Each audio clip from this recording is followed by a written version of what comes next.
Okay, welcome everyone to our third roundtable on careers in test leadership. It's a great pleasure to meet my speakers today at this roundtable, the panelists, and I will let them introduce themselves one by one.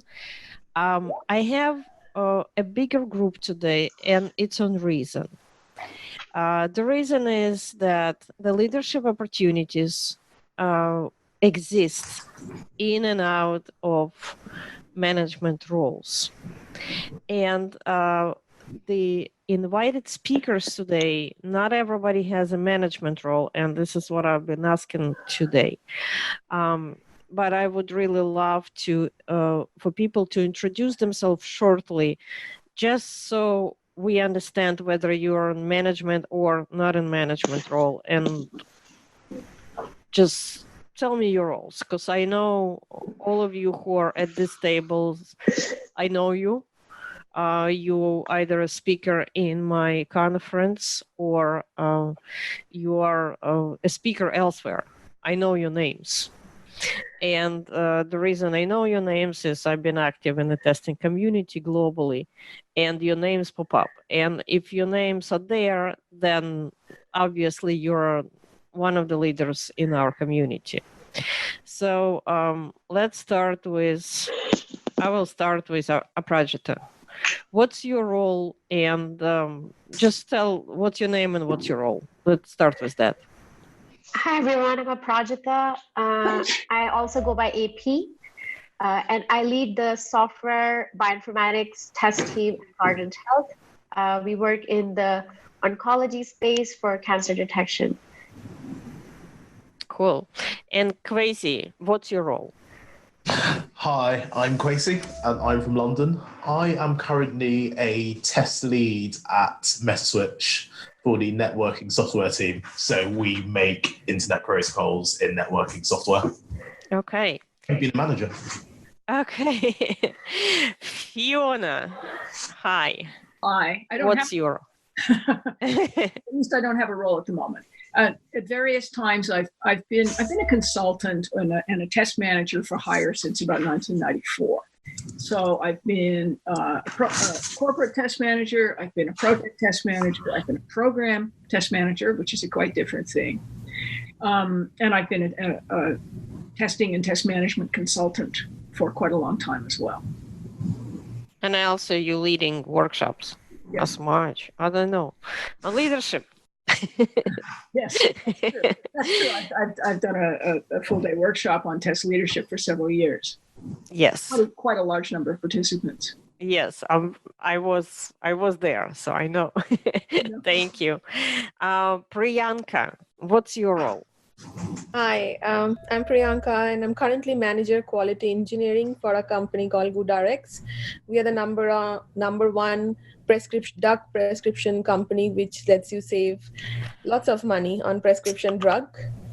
That's about it. I'm from Santa Monica. Thank you. And Amy Jo, what's your role? My role is, my title is Director of Quality. I oversee about 17 testers.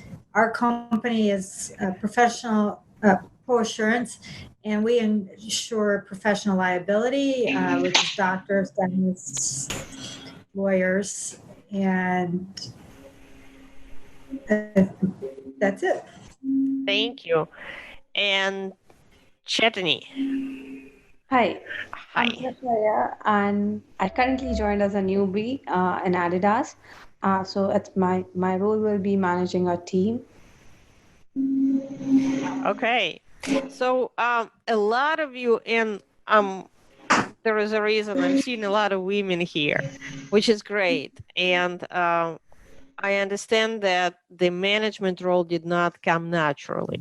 So at some point you had to somehow exhibit some kind of abilities, stand up somewhere, take charge of something.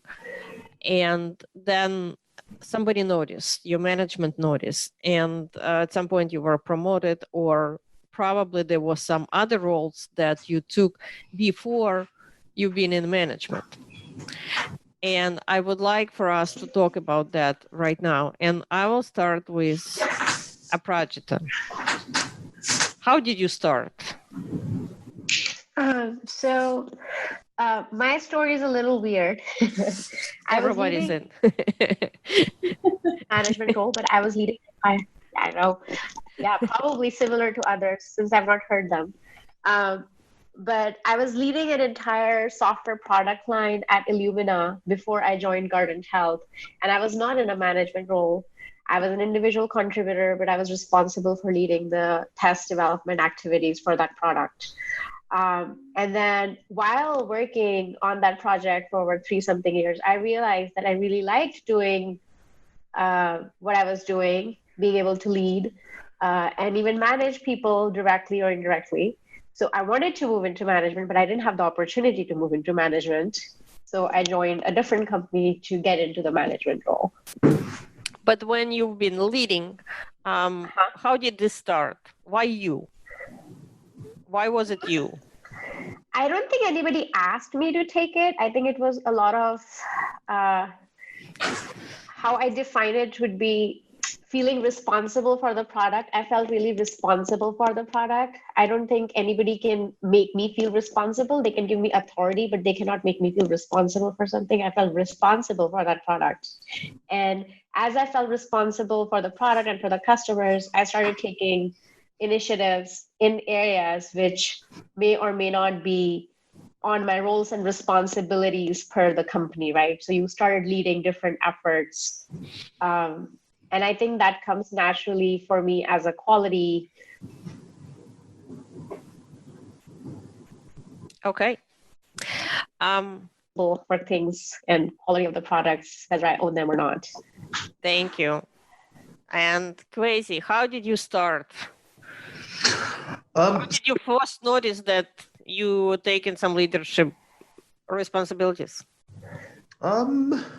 Well, it sort of just happened. So when I first started, I was completely new to both software and testing, but I got really enthusiastic about testing and had quite a lot of ideas of, what we could do. And also, as I got a bit more experience, I was given a bit more responsibility, and it turns out that I was able to deliver projects, so doing stuff outside of my role in order to make things happen.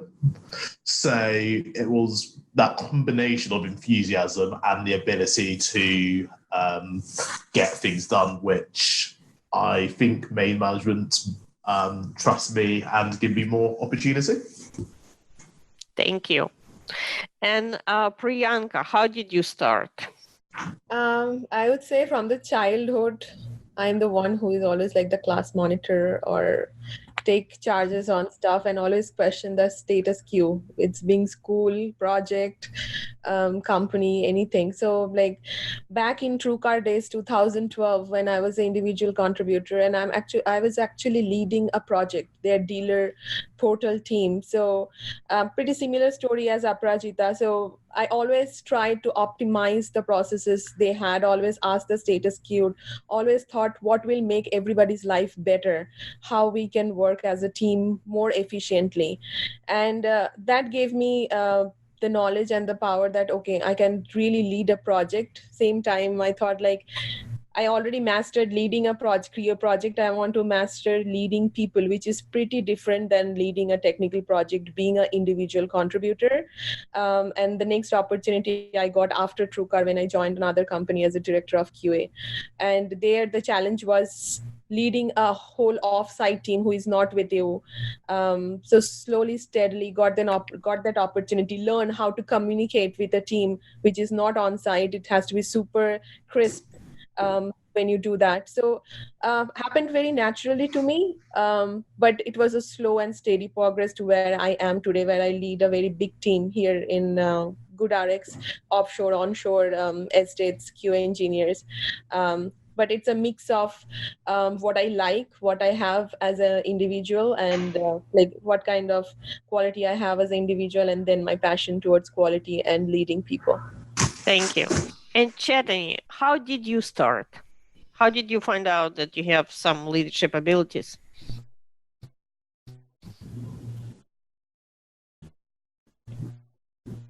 My last job actually on it, or actually think about the release process or the test process, and I got the same opportunity here, but I'm still learning about being a manager or being So when you decided that you want to take on this opportunity of doing some planning, how did it come to you? Did you initiate it, or somebody come to you and say, we know you're good, just do it? How did it happen? I've actually learned in my previous company, and that's where somebody came and asked me, okay, could you actually create a strategy or could you actually create a plan? And somewhere I took help of yours also to actually create that, and that's how I learned. I definitely, I'm cheating here because yes, I work it with you, but I also wanted the history to be known, that story, that yes, you do take help from others, you do take an input, and then you progress. Yeah. And Fiona, how did you start in leadership? Tempted to say I got called a ringleader in high school, which is true. I think I was brought up to act with conviction and to act on my convictions. So I've never been afraid to take an uncomfortable position or to act on what I believe in. Although, well, I won't say I've never been afraid, but I've always been compelled by my sort of inner upbringing to do those things. And I got made a manager for the first time. A little software company I was working for. I had been there as their sole tester. I'd had some sort of leadership opportunities to organize everybody else to do the testing for every release, pardon me. But we had a disastrous release, absolutely disastrous. We were a company that our product was manufacturing execution system for semiconductor manufacturers. So very, very big ticket customers, Texas Instruments and Motorola and IBM, all kinds of people. But we were this little Canadian software company with 125 people. And the guys, some of the senior developers decided to re-architect the system on the back of a napkin in the lunchroom. We did that. The release was appalling. And we got a new manager in, a director of operations, and he went around looking for people with an impulse to quality and people he felt could lead. And he made me the manager initially of quality assurance, which was not testing at all. It was process quality assurance for the software development process. So it involved basically everybody in the company. And then that led to a director role eventually. Cool. And Amy Jo, how did you start in leadership before you've been manager? How did you know that you have it?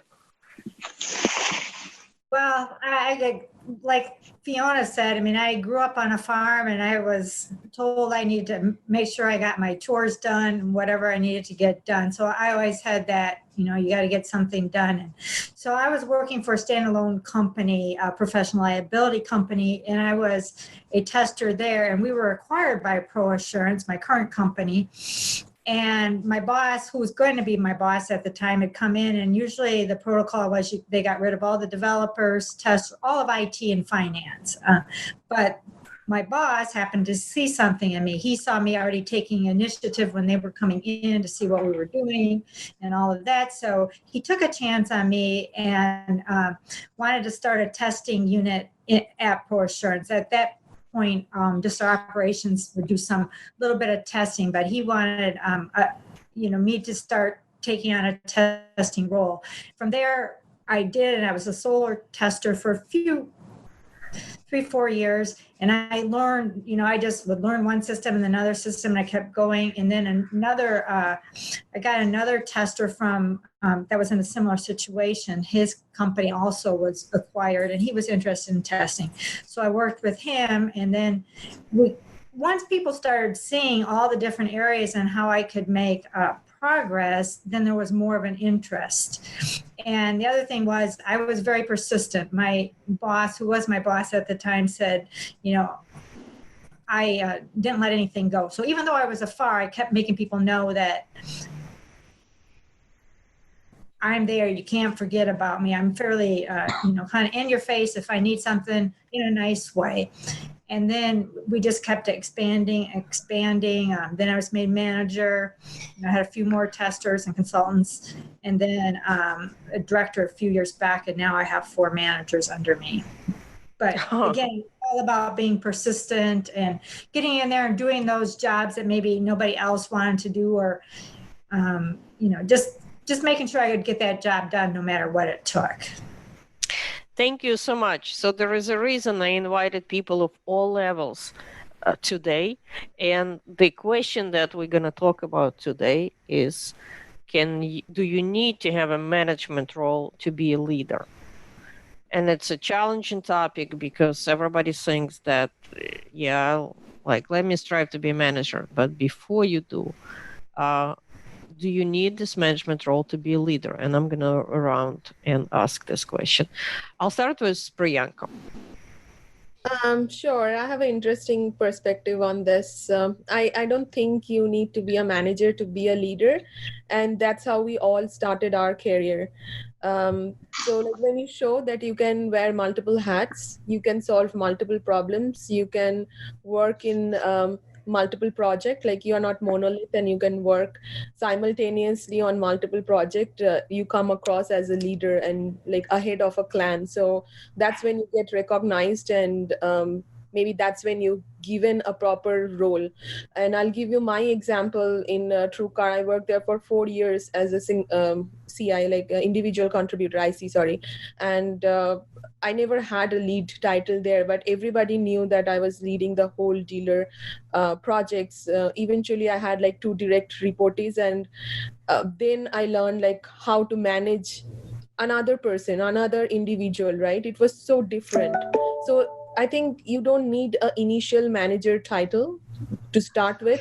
It comes very naturally when you have the leadership skills, and your work speaks for you, and you just enable everybody around you to see that yes, you can do that and you can handle it better than maybe fewer people who are introverted, who are not interested in this field. And that's when later on the position comes in. Great, thank you. And Aprajita, do you need a management role to be a leader? So I would say your question is like an onion, Anna. It has many layers. There's no right answer to this question. And I'll cut the onion probably 3 pieces, could be more. But the first answer to the question is no, you don't need a management role to be a leader. However, there are 2 aspects to this. One is how you see leadership and how people around you see leadership, right? So when we're functioning in a company or in a team, there's a perspective about, everybody has their own perspective about what they're trying to do. And sometimes you have what other people think also adds to that perspective. So I can take up, say I'm testing a software, I mentioned this before, and I feel responsible for it. I can take opportunities within the organization without anybody asking me to do it. And that would, in some sense, be leadership, like showing leadership ability. But if I feel that not having a lead title doesn't mean leadership, then that would impact my performance. That would impact how I lead that effort, right? It might also mean that if other people around me, so if I'm working in a more collaborative environment, and other people I might want to lead, I might even be leading, but if other people around me don't see me as the leader because I don't have that title, they may not let me act as one, right? So there are different layers and complexities to this. My initial response is no, but it gets very challenging when you start working in bigger organizations and bigger teams. You may or may not get positive response from management, even if you have shown leadership skills.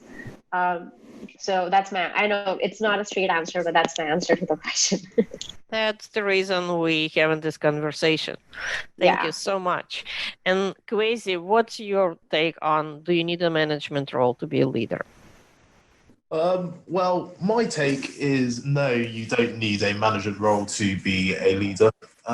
There's a book called 5 Levels of Leadership, and the first level is positional. So one way of becoming a leader is by being put in a management position, so that people, in a sense, have to follow you.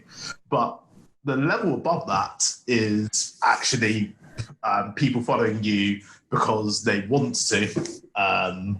And the level above that is people following you because they can see that you get things done. And actually, those 2 levels, you don't need to be a manager for. So if people see that you care about them and they see that you fundamentally are able to, achieve things for your organization, then you are already a leader, even if you don't have that management position. Thank you.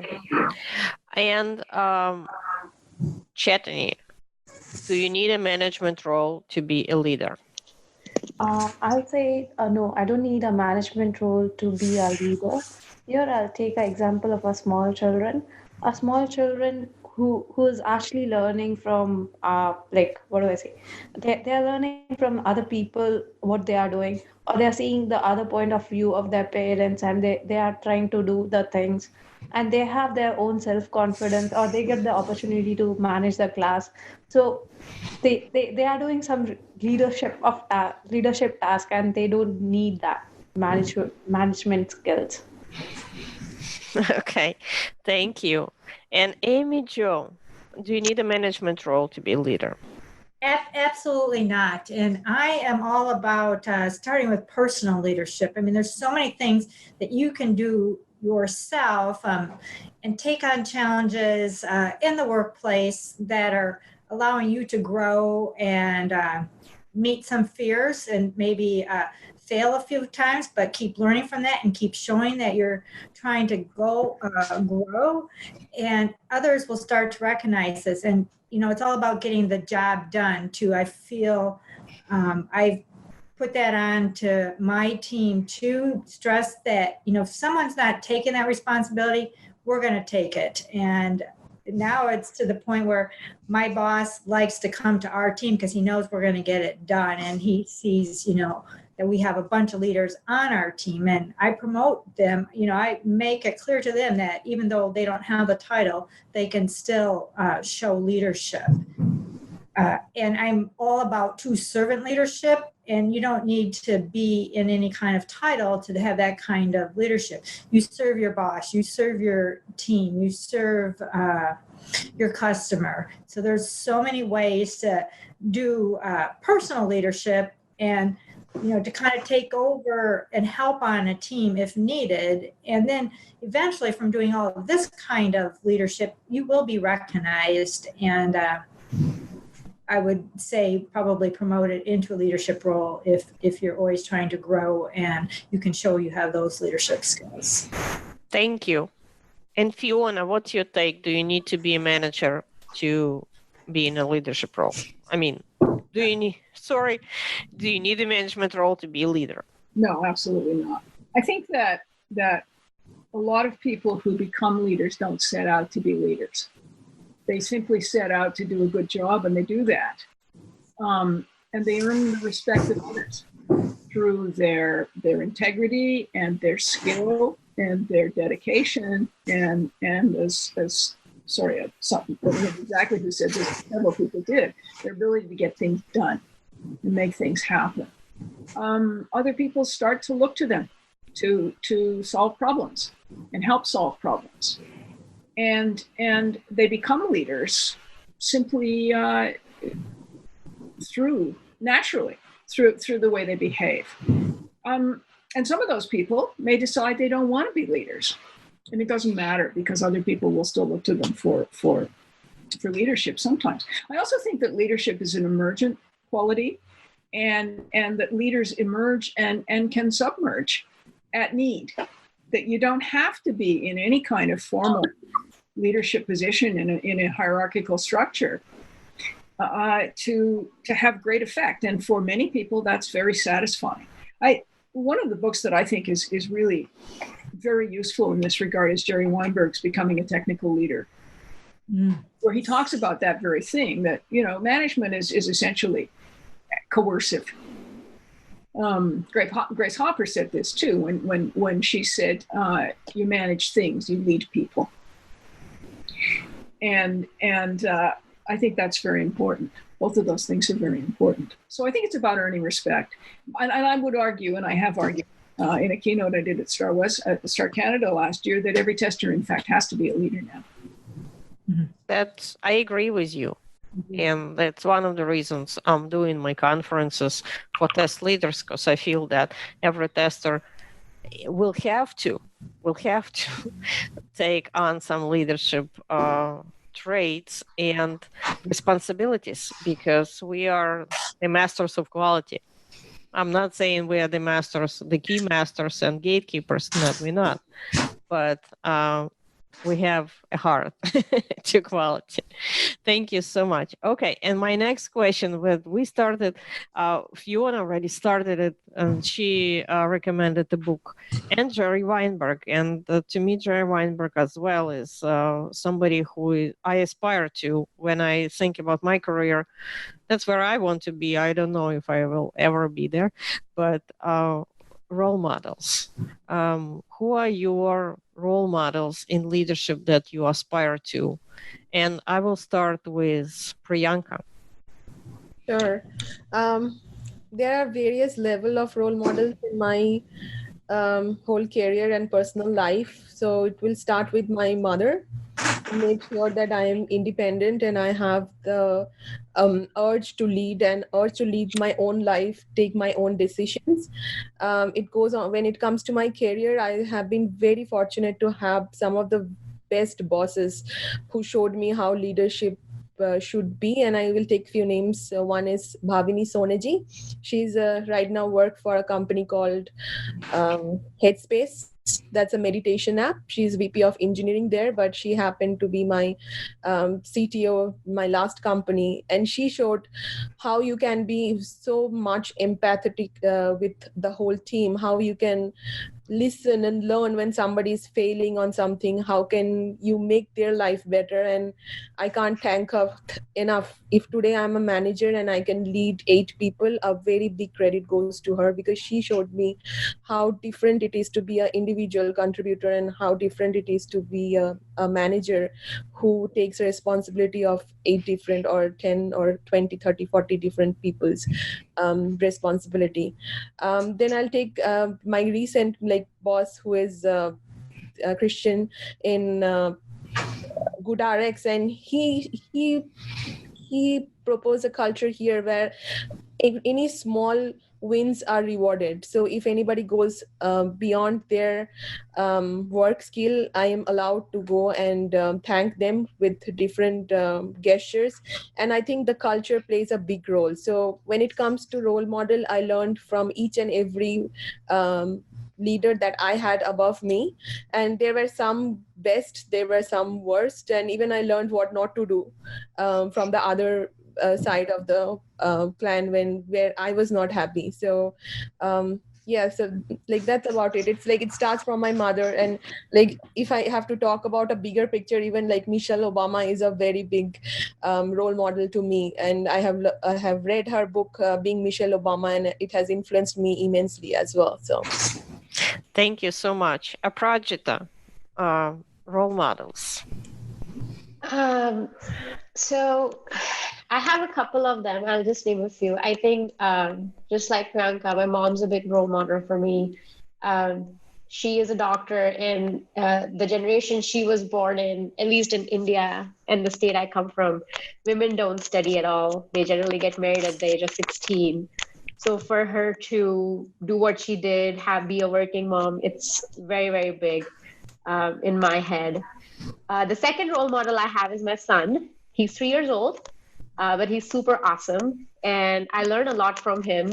And I think being childish in a lot of ways is very, I don't know, he's a role model in that sense. The third thing would be the bad bosses I've had. And they're not really role models, but I think they taught me things that I shouldn't be doing, which is very important. You wouldn't know unless you experience it. And then the last are two managers that I've had they have had big influences on me. One was actually a software development lead. He's not a tester, he is a developer. And I'm quite amazed by how he does team building. His name is Kirby Bloom. I don't work for him anymore, but he's a role model for me. And then the second one is also not a tester, but he is my manager currently. His name is Stephen Farco. Both of them are very different people, but they've taught me a lot. Any books you can recommend on leadership that inspire you? Most of my books are meditation related. And sorry, I don't read management books. I think a lot of my management and leadership stuff comes internally. If I want to recommend something, I would recommend people reading a book on mindfulness. It's extremely helpful. Everybody's their own leader in a different way, and knowing yourself would help you be a better leader than anything else in the world. That's my mantra around it. Thank you. And Kwesi, what's your role model? Well, I'm going to give two answers here. The first one are people who have shown the importance of empathy in how we do things. So my favorite role model here was a person called Marshall Rosenberg. He spent most of his career either being a psychologist or an international peacemaker, effectively resolving conflicts. And he set up the Center for Nonviolent Communication, which shows that how by using empathy and understanding we can make everyone's lives more wonderful. And I suppose as leaders what we want to do is to make the people we work with, their lives more wonderful. So basically leaders who prioritize empathy above all else. And there are many within the software space as well. So I recently read a book called Radical Candor by Kim Scott, which talks about being an awesome boss by, developing relationships with people. And the other role models I have are people who've really disrupted the status quo and shown that things can be different. So I suppose the context-driven school of testing came into fruition like the 2000s, sort of like James Bark and Michael Bolton. And more recently, people like Alan Page and the modern testing principles. So what I'd really like to do is sort of combine, the empathy and like building that relationship with, disrupting the status quo. That would be my dream. Thank you. And Chetani, role models. So I'll say my parents are my big role model because they have given me this life and they have raised me so beautifully. And the mentors, because of that, I've learned and I've achieved this career, and I'm able to achieve my dreams. And I'll say the women who are actually like working, managing their personal life, having the kids, and coming to work and getting that role. Those are really inspiring women. Thank you. And Amy Jo. Okay. Role models. I have many. I do like where they've stated their parents. My dad especially taught me, can't never did anything. And so he always made me try to figure it out. And they both pushed me, which I think was good because it allowed me to do more and see that I could do more than I thought I could. And I also liked the suggestion of her son being her role model. My daughter, I've definitely learned from her, and it really has to do with this field, is she asks great questions. Since a little girl, she's always asked great questions, and she's an awesome listener.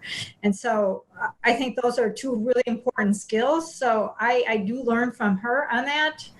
And in the field, Jerry Weinberg, definitely one of my top people that I study and read his books. Anna, you're definitely a role model. I like what you're doing out in trying to get this leadership out into the world. It's a passion of mine too. And Michael Bolton and James Bach have done a lot of studying of them and taking some of their courses. I have a lot of leadership people I follow outside of testing as well. John C. Maxwell is a big one. He's written over 80 books on leadership. And there's a couple of them on growth. His recent one is Leader Shift. And he has a section in there about growing. And it's a great book. But he has many. So if you want to know any more, let me know. I like Brendan Bouchard. I've read, he's got a book called High Performance Habits. I've also seen him in at conferences a few times, and he's awesome. Michael Hyatt and Megan Hyatt, they have a podcast, online magazine. I've seen them in person and talk a lot about leadership, a lot of good ideas. Tony Robbins, I've studied, and Bo Eason is a recent favorite on leadership, and I've also been exposed to Rachel Hollis. And, I listened to a lot of podcasts or books, and then you learn about someone else. And I just think it's, there's so many different people we can learn from, good and bad bosses, as others have alluded to too. I've certainly had my share, more good bosses, but a couple bad bosses, and to learn what not to do too. Thank you. And Fiona. I've mentioned Jerry. Yes. I'll tell a story. When I was 13, so I was in grade 8, I grew up in an atheist household, and we were living in a quite conservative small city in southwestern Ontario. And in grade 8, the local Presbyterian minister was to come in once a week to give us religious education classes. And all the Catholic kids were getting notes, getting them out of this. So I thought, well, really as an atheist, I should get a note too, excusing me from the religious ed classes. So I asked my parents for a note, and my father said, no, get in there and argue. So I thought that was kind of unreasonable, but of course I did. And not only did I learn a lot from that, but I also learned rather a lot from the Reverend Mr. Gordon, who was extremely patient with my arguments. I learned a lot from him about dissent and about how to manage dissent and how to deal with dissent. So there have been lots of other people, and I'm not going to go through those, but one that really stands out for me was from one of my first jobs. I was working as a library tech in a university library, and my manager, Liz Avison, said we were on the circulation desk, two of us, said to us, we are not here to be anybody's last straw. And the people who are using this library are under a lot of pressure, and they really don't need for us to be awful to them. And the rules are there to back you up if you really need them. But use your head. Be reasonable. Make exceptions if you need to make exceptions. Don't worry about it. Just go ahead. So what Liz did essentially was empower us to do our jobs. And that was extraordinary. For me as a 22-year-old, to have that kind of authority and to have that kind of trust and respect for my decisions. And that is exactly what we did. And when I moved on from that and went into a job where I didn't have that kind of trust and I didn't have that kind of respect, I got out of it as fast as I could. Because being empowered is, I think, one of the most important things that anybody can do for a staff person. And it's something that I've always wanted to do for my people, having had that. Thank you. Which definitely brings us to another question: is if you are a leader and you're not in a manager position, the best you can do is you can influence, because you cannot order people to do what they need to be doing. And I wanted to ask, and I will start with Priyanka. How do you influence people? If you cannot manage them, how do you influence? I'll give you an example of my current company, and we have adopted project management very recently. And there was a situation where all the Jira flows changed and everything changed, and it was very chaotic at the beginning because the whole engineering org has to understand again a new flow and learn from it, right? So I had to influence the change where we take it slowly, one step at a time. So usually I go by data, and usually I go by examples. So something we introduced called change management, and I pursued another organization to get that with an example that, okay, this team, like a specific app team, might be a good candidate to do that. Let's do a POC on that. And let's start small and then slowly progress it to the whole organization, right? Let it spread it to the whole organization. So it comes with a lot of persistence. It comes with conviction, the way you speak your ideas and what it can bring. And also it has to do a lot, at least in my career, like showcase your thought, showcase your process improvement or anything with data. So what exactly you are trying to achieve from it, where exactly the problem is, and how whatever you are trying to implement gonna influence the whole organization or a particular organization after you implement this. So it's like it came with a lot of patience, persistence, and supporting data that I think I influence when I did not have a leadership role in a particular organization where I'm influencing. Thank you very much. And Aprajita, how do you influence if you cannot order? So I think even if you order, I don't think you can influence. So I don't think being a manager and ordering gets things done. So just want to clarify that. But I think the core of influence comes with two things. One is trust. So irrespective whether you're a manager or you're just part of the organization, you have to gain the trust. People have to have the trust in you, right? So there's a basic level of relationship that you have to develop with your team or the people that you're working with, so that you have to have that level of trust. And then the second is communication. And communication might sound very simple, but if you play a very simple game, like you sit in a circle, and the one you play with your kids, where you sit in a circle and one person tells another person a sentence, and then you go around in the circle, 90% of the time, the last person is not going to say what the first person said. And what that teaches us is that as humans, we change communication styles, we change what message was actually sent, simplest of the messages, right? And so it's very important to, one, understand the people you're talking to, how to talk to them, and communicate effectively. So I did tell you that I don't read books, but surprisingly, there's a book called I actually just crucial conversations that I have read, and it's absolutely beautiful. I did not remember the author, so I Googled it. It's Joseph, Ron, and Al. It's a great book if you guys want to read it. So I think to influence people, you need to have good communication and you need to have trust. You need to have those two things. Thank you.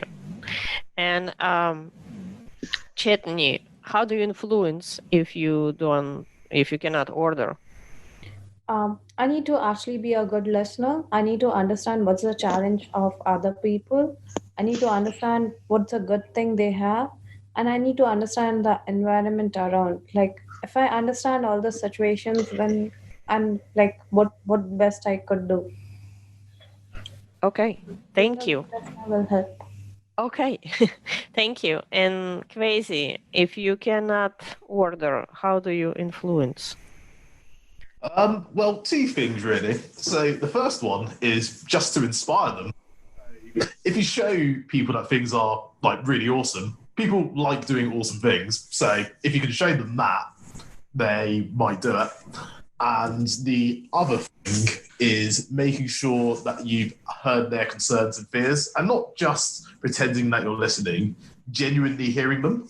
Because it might be the case that actually what you want to change is the wrong thing, but unless you're properly listening to them, you won't know. So it's two things really. So showing a vision of, how things could be and making sure you understand what they're worried about, what they're fearing.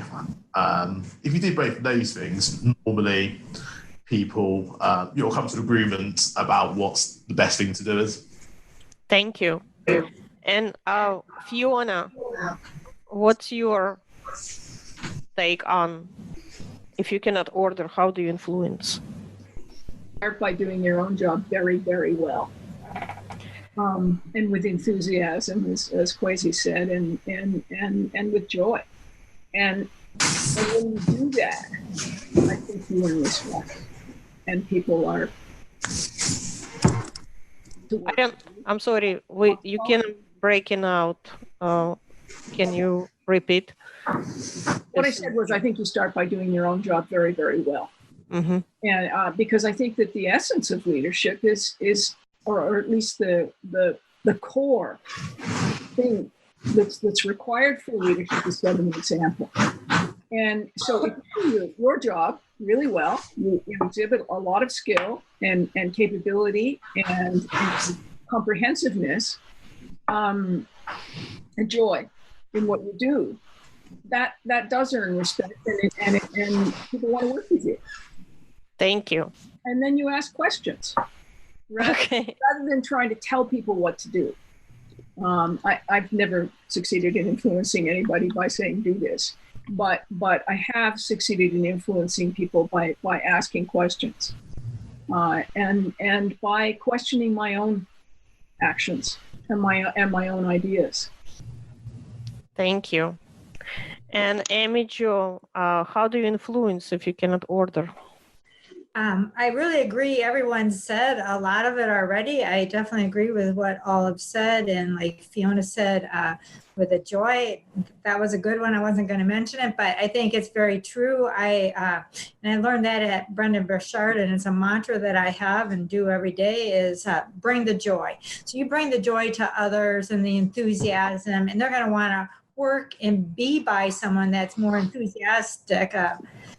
And so I do try to do that. I'm very big on building and taking the time and building relationships with all different types of people, because even if you're in a leadership role, you may need to influence other leaders to kind of see it from your side, but you do that by learning what they need and how you might be able to help them. And then you try to piece your two sides together and influence them in a way that everyone's happy.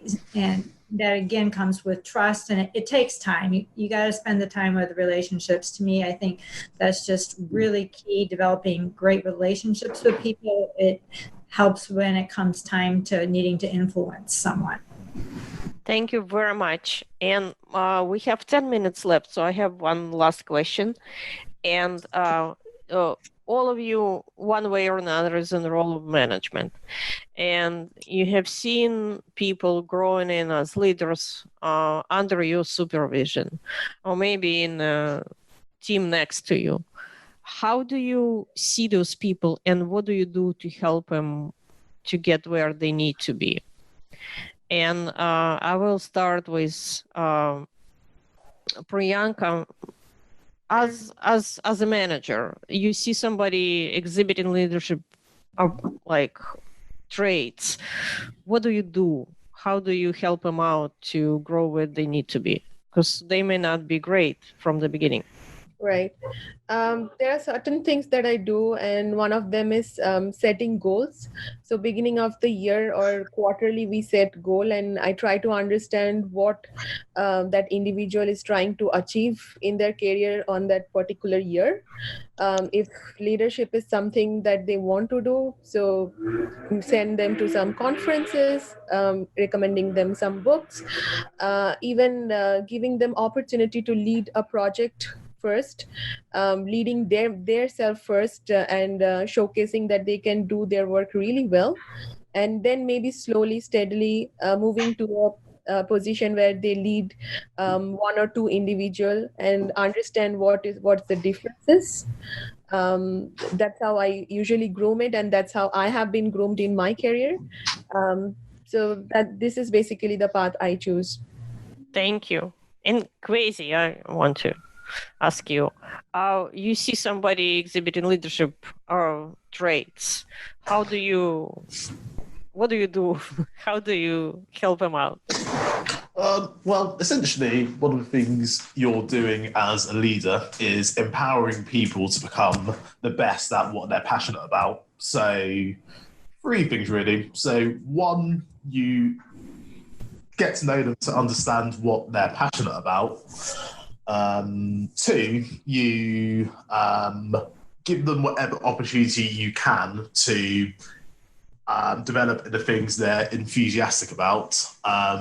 And three, you provide like useful and honest feedback to push them to as far as they're willing and able to go.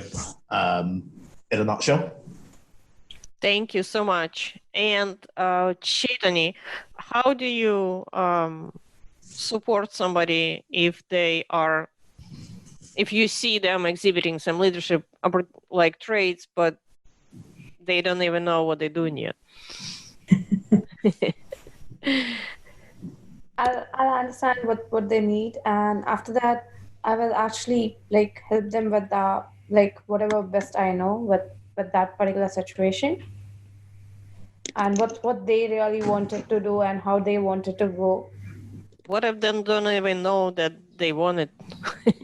Because they should know what they wanted to do. That's how I can actually support them. Okay. Which is a great question. Yeah, if you want to do something but you don't know if you want to be a leader or not, find somebody else who is and talk with them.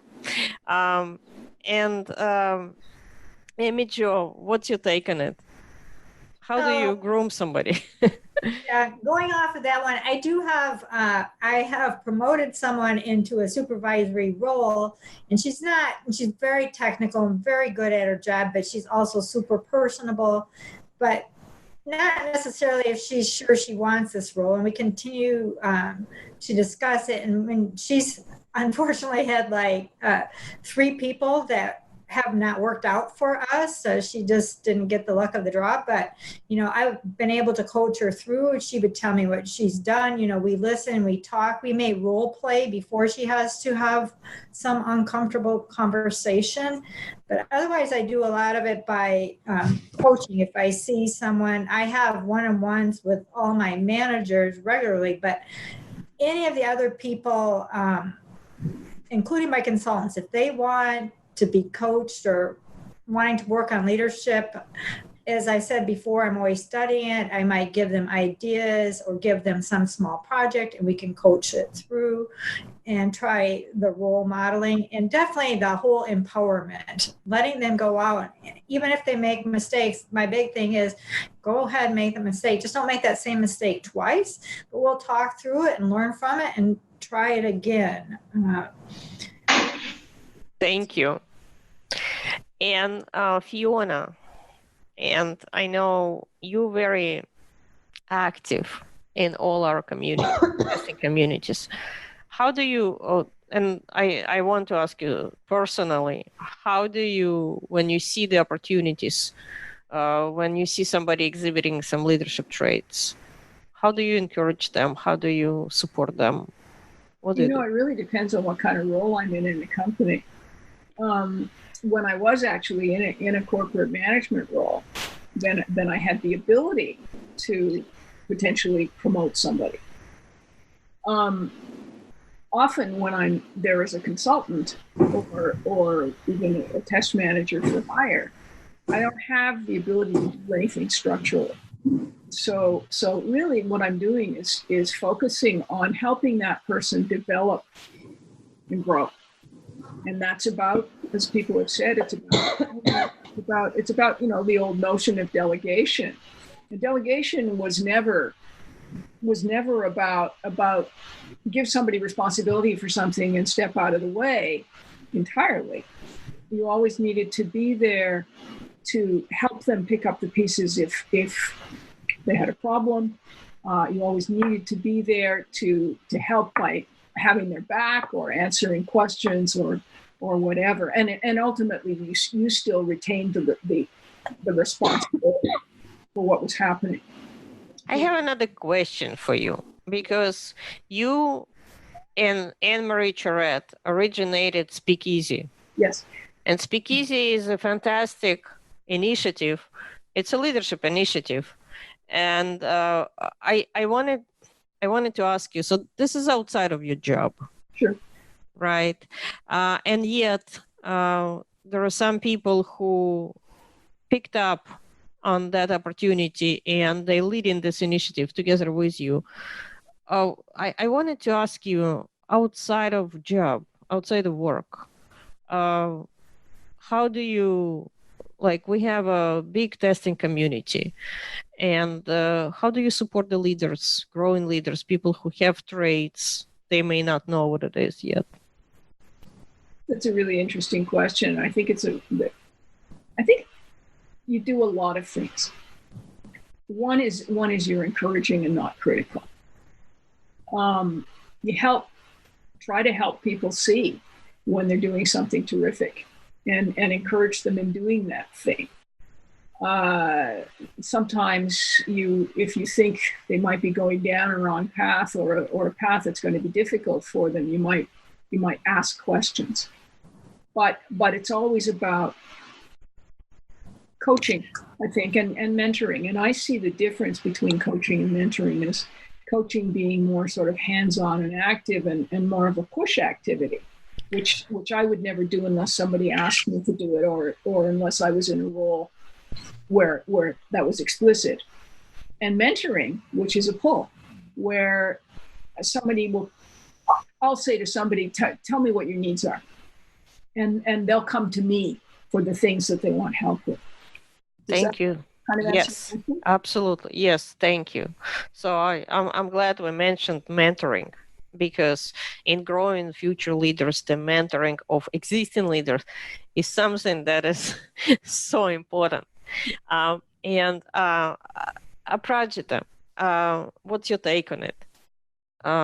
If you see somebody with leadership abilities.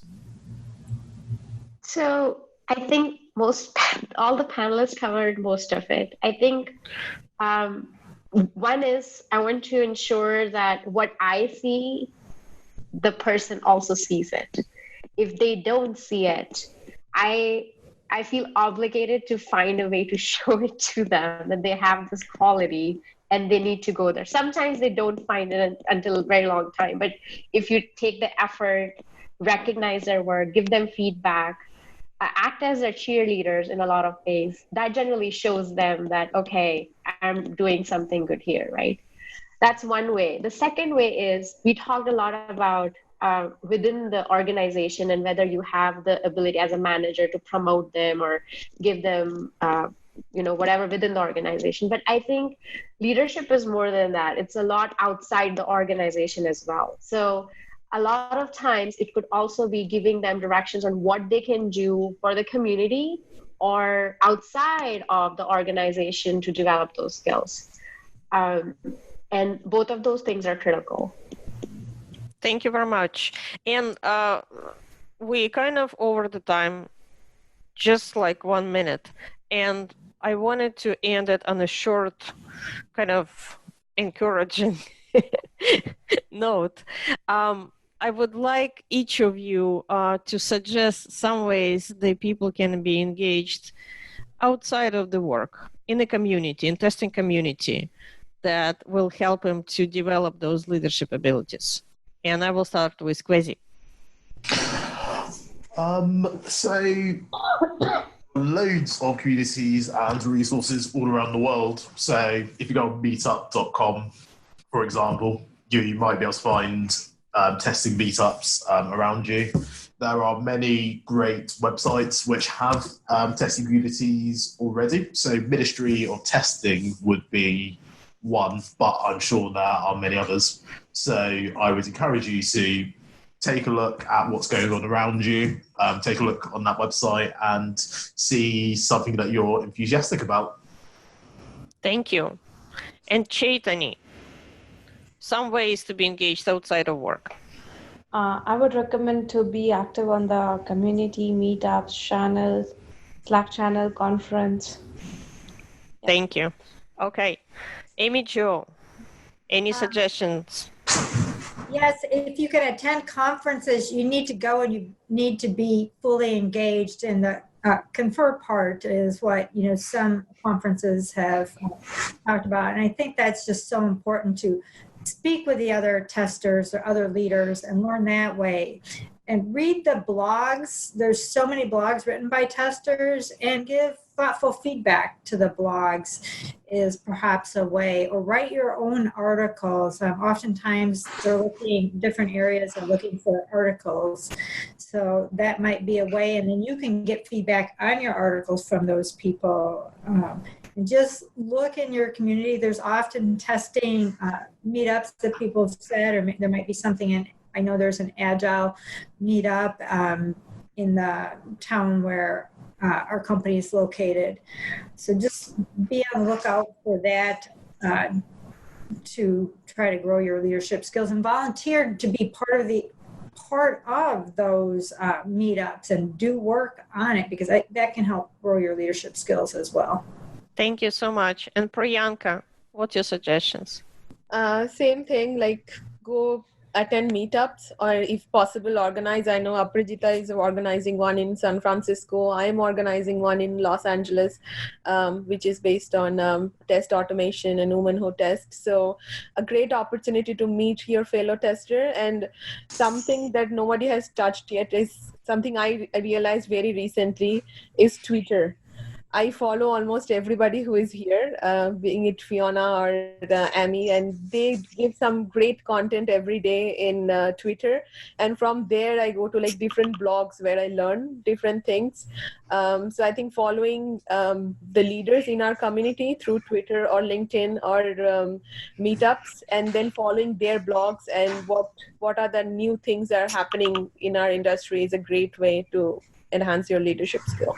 Thank you. And Aprajita, what's your suggestions outside of work? We missed out on the webinars you're doing, Anna. That's a great way to learn, right?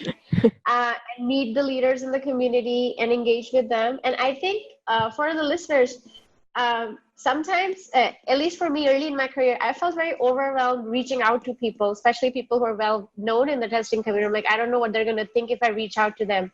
It's the worst misconception people have. Our community is really good. People are out there to help you. If they don't want to help you, they'll tell you. So go reach out to people. They'll help you when they have the time. And that's taking initiative, showing leadership in your own growth.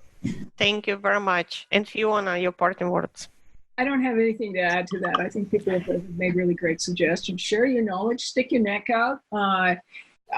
Expose your ideas and question them yourself, and give other people an opportunity to question them so you can grow. I'm going to add one thing here, which is not an answer to your question, Anna, and that is that as a manager, I've always told the people on my teams, you need to be able to say no to me, and you need to be able to question what I do and to tell me I'm wrong if you think I'm wrong. And I've often worked with people to help them do that. And I think that's a really important way of empowering people on the team. Thank you very much, Fiona, and I totally agree with you. And thank you, everyone, for this amazing hour with all of you. And we're going to end today, and stay tuned with Test Leadership Congress and Test Masters Academy, because we're going to continue to grow leaders in our industry. Thank you all very much.